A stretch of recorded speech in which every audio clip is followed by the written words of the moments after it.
From high unemployment to people withdrawing their savings from banks, a country defaulting on its national debt can end up being a major disaster.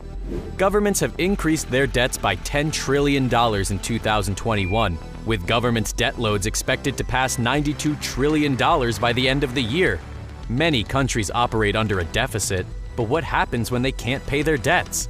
From Iceland's $85 billion default to Argentina's repeated financial crises, a country being unable to pay back investors can severely lower standards of living and have ripple effects on the entire global economy.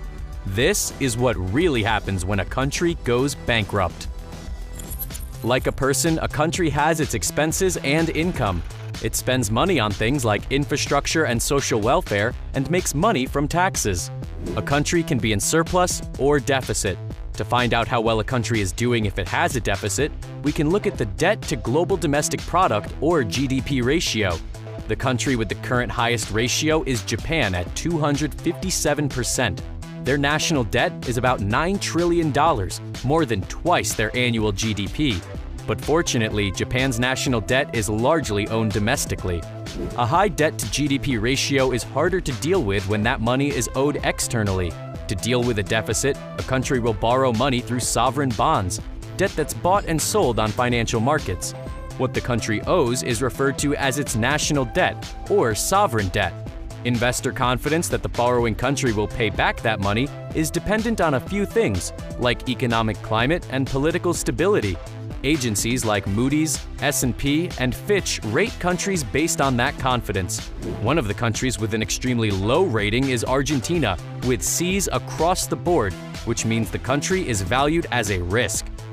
To slow its debt, a country needs a budget surplus, but it can be an uphill battle if they can't pay existing bonds without issuing new ones. When this spirals out of control, they declare bankruptcy, which for a country is referred to as defaulting. There are a few leading causes of bankruptcy, like poor monetary policy, history of fiscal irresponsibility, political conflict, and the deterioration of key economic sectors.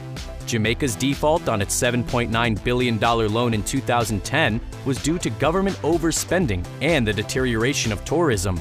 Another example is how Ukraine's conflict with Russia has put Ukraine in a position where it has to repay about $11 billion during the first half of 2021, then an additional $10 billion during the rest of 2021. Borrowing funds is costly for countries with poor credit ratings. While a 10-year U.S. National Treasury note has an annual yield of 2.16%, the yields on 10-year Greek government bonds reached 29% in 2012, just before the country defaulted on an almost $300 billion debt. Meanwhile, countries like the US and Canada have never defaulted on their debt. So a country can't pay back its debt and defaults. What happens next? A country going bankrupt is different from a corporation or person. There are laws in place to help the companies and creditors recoup losses. In the past, if countries could not pay their debts, assets could sometimes be taken forcefully. Now, court battles are the norm. But when a country defaults, there's no international court to go to. A country's assets can no longer be forcefully taken unless those assets are abroad. In 2012, an Argentinian ship was impounded in Ghana because of Argentina's debt. So why do countries even pay off their debt? Well, if countries default, they can be cut off from future access to credit, and countries almost always need funding to continue their growth. It doesn't help that the aftermath of a default can be massive. In 2001, Argentina announced they couldn't pay their debts, so people flocked to banks to withdraw their money. There were protests, mobs, and the president fled. It's not uncommon for stock markets to be wiped of 50% of their market capitalization, for governments to shut down banks, or for the exchange rate to plummet as everyone sells their currency for more stable foreign currency. Foreign creditors may even convince other countries to impose trade embargoes. But there are ways to make a default less painful. In 2008, the main Icelandic banks failed and the government refused to bail them out of a massive $85 billion debt. Currency crashed, unemployment soared, and the stock market was almost wiped out. Policymakers took bailouts from the International Monetary Fund. They provided financial resources and technical expertise, which allowed Iceland to build and protect social support programs and forgive homeowner debt.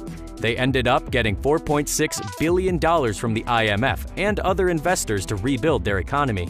The IMF is a good place to go when a country reaches the point of default. When the Greek economy crashed in 2009, they went to the IMF, the European Central Bank, and the European Commission, who issued bailouts worth more than 240 billion euros, or 350 billion US dollars. But bailouts come with conditions, like deep budget cuts and steep tax increases. Greece had to streamline its government and end tax evasion in its country. Most defaulting countries try to restructure their debt instead. These are called haircuts, where the original value of a bond is reduced. After its $81 billion default in 2001, Argentina offered to pay its creditors a third of what it owed them. But what effects does bankruptcy have on a country's population? Let's look at the US.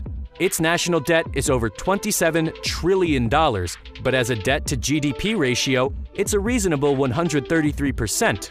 However, if the US were to go bankrupt, experts hypothesize that the following could happen. Life savings would be worth almost nothing. Government benefits would disappear. Things like food stamps, Medicare, Social Security. Taxes would increase by as much as 50%. A lower standard of living will occur from businesses closing, which means more unemployment. Violence, stealing, and general crime will increase as desperate people take desperate measures. Countries that have already defaulted haven't been able to pay salaries, and a negatively viewed economy means less product consumption. As a result, the GDP plummets and continues the unemployment cycle. As for how bankruptcy of one country affects the rest of the world, the most significant upcoming blow that could shake the global financial system is Turkey's possible default.